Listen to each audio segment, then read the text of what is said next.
Universities, the place where tomorrow's business leaders, scientists, and lawyers acquire the knowledge needed to succeed in the real world and beyond. The classroom is where students learn all there is to know. However, there are many students who, for various reasons, cannot make it to class. Luckily, through the power of modern technology, these students can now learn without having to physically be present for the lecture. And it's your job as instructors to ensure that these students receive the required course material in a professional and effective manner. This video will show you, the instructor, the methods and tools needed to teach your course online. But we've just started class. Don't worry, it won't take more than a couple of minutes. And by the end, you'll be well on your way to mastering the art of online video instruction. That sounds reasonable. Where do we start?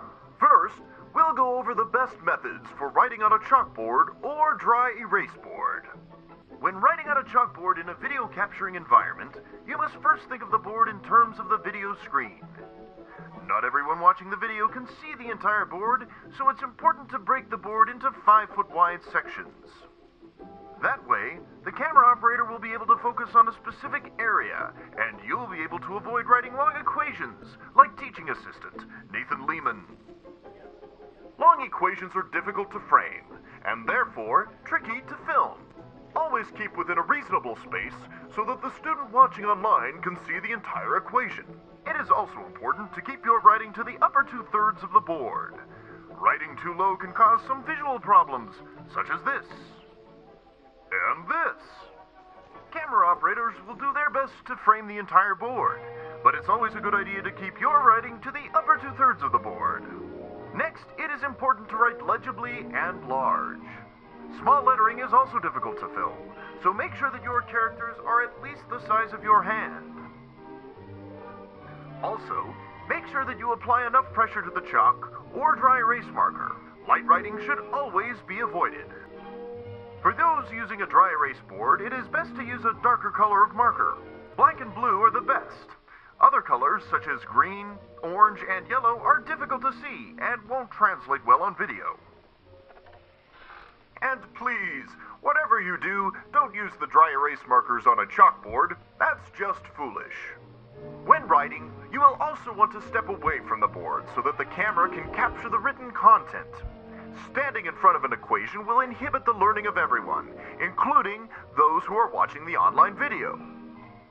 You should also avoid jumping back and forth between equations too quickly. You may know what you're doing, but the camera operator won't.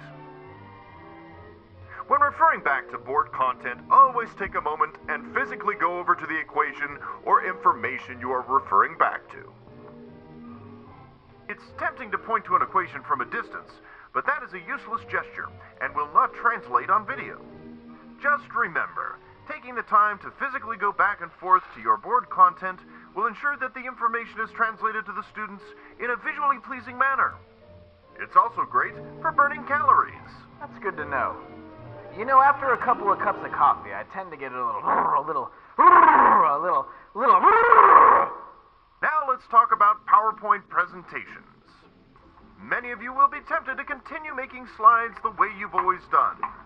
But remember, these slides will now be seen on the internet, which means you may have to adapt the slides for video.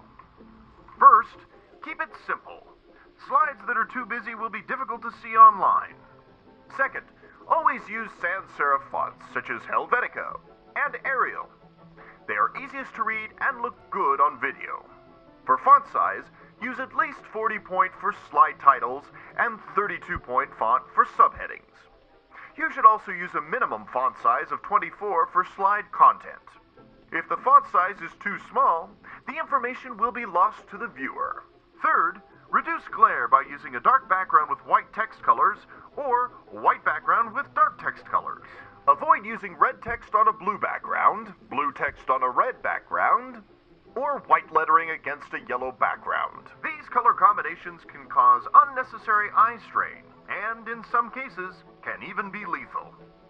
Here are some examples of appropriate slide layouts. These same aesthetics should also be applied to overhead transparencies. How are we doing so far? Great. We almost finished? Almost. But first, let's talk about wardrobe. Wardrobe? Yes, wardrobe.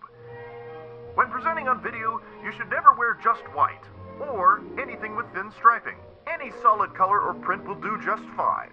Black is also acceptable in some instances. That's good to know. What about Birkenstocks? Finally, let's discuss one of the most important components of good video content. Oh, let me guess. I'm referring, of course, to audio. Audio is critical to conveying course information to the online students. First, always wear a wireless lapel microphone. The microphone should always be worn at least 6 inches away from the chin to avoid awkward sound effects, such as drinking soda. Wait. Shouldn't I be able to hear my voice over the room speakers? No. This microphone sends a direct audio signal to the camera. Only the camera operator will be able to hear your voice recording. You will also want to avoid bumping or touching the microphone during your lecture, if at all possible. Finally, since you may be the only one equipped with a microphone, it is your responsibility to repeat any questions from students in the classroom. Here is an example of what can happen when questions aren't repeated. That is an excellent question, and that will be on the test. Any other questions? There sure is a lot to think about when teaching for video. There certainly is. But if you use these tools correctly, your students will thank you. I'm just doing my job. It's good to know that students who cannot attend in person can now get the information they need from practically anywhere. But only if you do your part. I will. And thank you. You're welcome.